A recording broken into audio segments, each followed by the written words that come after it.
Pugson ko niyag pakilaw sa iyahang kargadang binloron. Kana ganing swerte kaayo ka sa imong paminaw, DJ Sam. Kay gwapo kaayo ang imong partner.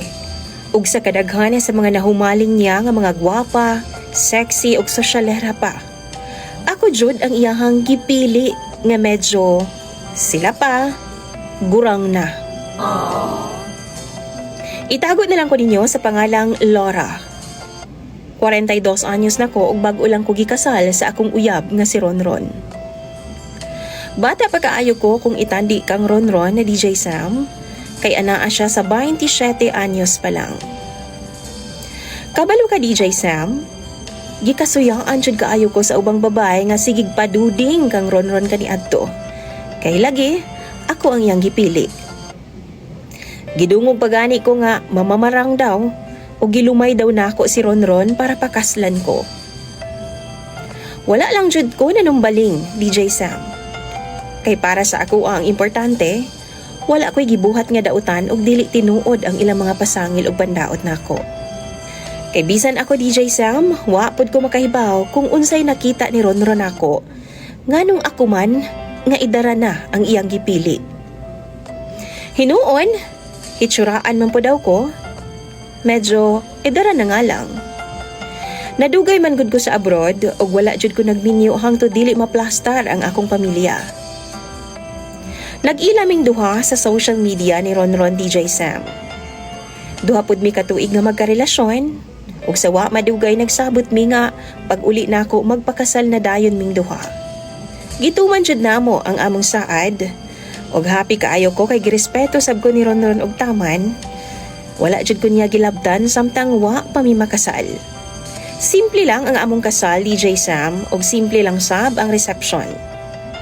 Pagkagabi, nagrenta jud mi og kwarto sa hotel, DJ Sam. Ug dito nako sobra ka excited sa dakong bugno atong higayuna. Dili nako first time, DJ Sam, sa kama. Kay nakatry naman ko sa duha nako ka boyfriend kaniadto.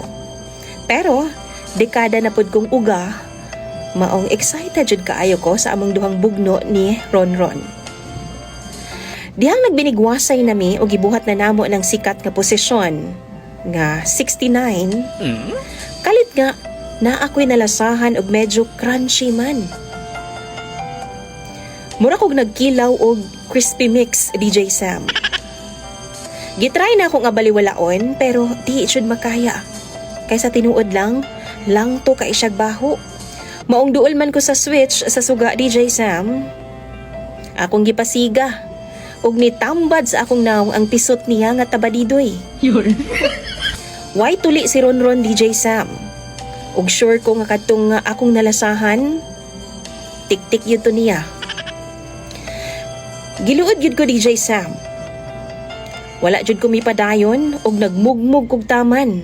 Nagmouthwash ug nagtoothbrush. Pagkasunod namong dula duha, nihangyo jud ko niya nga dili na kumukaon sa iyaha. Sa una, okay pa, pero sige man siya padungog-dungog na ako, DJ Sam. Nga lami gyud daw to kaayo. Palingog-lingog na lang jud ko, DJ Sam. Kaysa tinuod lang, lain jud kay mukaon og binloron. Pero nagbahat siya nako. Nga dili na daw siya ganahan mag-ana-ana kung dili lang man daw nako kanon. Abot ba, DJ Sam? Feel nako iyaha man jud kong pugson nga mukaon anang kargada niyang binluron. Mao nang hangtod karon, mag 1 month na mi nga walay ana-ana. Ug sa tinuod lang, gimingaw na pud baya ako. Pero murag dili naman ako kaya ang iyang kondisyon, DJ Sam. Kamu daw bi? Unsa may buhaton nako, i-share daw ninyo inyong mga tambag pinaagi sa comment section ni DJ Sam. Salamat pud kaayo, DJ Sam, sa paghatag panahon ning akong storya. Imong taga-subaybay, Laura.